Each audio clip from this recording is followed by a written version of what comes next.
proximity to this sociopath who has been elected from a very gerrymandered district. There is no other way that someone like Paul wins without that. He is incompetent. It is obvious. I'm not speaking in sort of like half nuances here. The dude is obviously incompetent.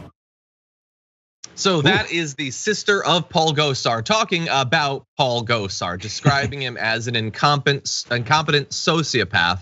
And she did have more to say about him. Here's a little bit more of her commentary. Allison, it definitely is getting worse because no one holds him accountable.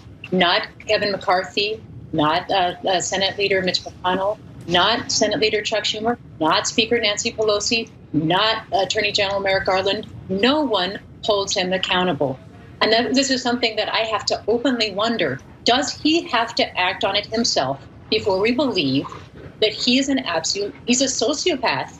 And what's more, we know from everything we have seen, and certainly Attorney General Garland has seen much more of it than I, that there is evidence to show he was in a conspiracy to commit treason against the United States of America. Where is the accountability?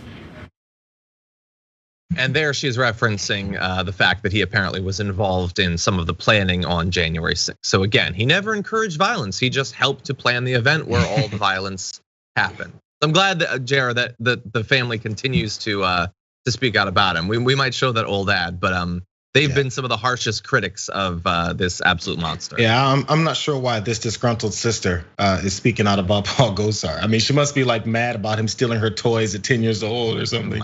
There's always some excuse like that whenever an employee may point out, or a former staff, or someone who worked with a politician will point out things they did. Oh, it's a disgruntled employee. Just write it off. So the sister who knows her brother, are you gonna listen to her?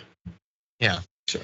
No, and look, by the way, you don't have to take on faith what a sibling says. And by the way, siblings can disagree. I disagree with both of my brothers, but like if they ran for office, I'd be like, okay. I'm not gonna make an ad like condemning them just because we disagree. It takes a lot, and especially each extra family member, like that takes a little bit more. Actually, can we jump ahead? I want to show you this ad because the family did try to warn us in one of the most amazing political ads, other than the Demon Sheep ad. Google it. This is one of the most impressive political ads I've ever seen. Here is what the family tried to do to stop him from becoming a congressman in the first place. My name is Tim Gosar. David Gosar. Grace Gosar. Joan Gosar. Gaston Gosar. Jennifer Gosar. Paul Gosar is my brother. My brother. And I endorse Dr. Brill. Dr. Brill wholeheartedly endorse Dr. David Brill for Congress. I'm Dr. David Brill, and I approve this message. Yeah, I bet you do. I love he's like, look what I've got. Now, the joke unfortunately was on, I was gonna say him. I guess it was more on us. Dr. David Brill lost, and now Paul Gosar is there. His family, his whole family tried to stop him, but it is an incredibly gerrymandered district, as the sister was referring to there. Yeah, the Gosars, they have a serious common face. It's like the genes are strong in that family. All of them look exactly the same. It's just the way it is. Outside of that distracted me because every sibling was the same exact face, just with hair different. Yeah, and they agreed on they agreed on two things. A face should look like this, and Paul Gosar is a sociopath. Also, he's incompetent because apparently being a sociopath isn't bad enough. You also have to be incompetent, except neither of those matter if you're in a gerrymandered district, if you can reliably get elected regardless of what the other side puts forth. So yeah, the joke is on us.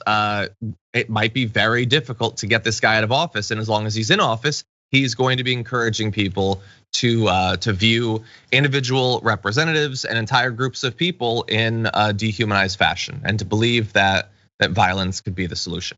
The great question to ask anyone who wants to vote for Paul Gosar again is, what policy do you support? Now you may say he's talking about illegal immigration. What policy? Because that's not a policy. That's a complaint. Yeah, I assume none. I assume none policy, no immigrants whatsoever.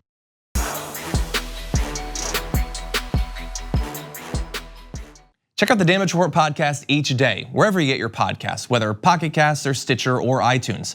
You can join me as I give you the news and stories you want, with a range of co-hosts and interview guests jumping in on the fun each day. Again, that's the Damage Report, wherever you get your podcasts. And if you get them at iTunes, don't forget to rate and review. Sometimes I'll read them live on the show.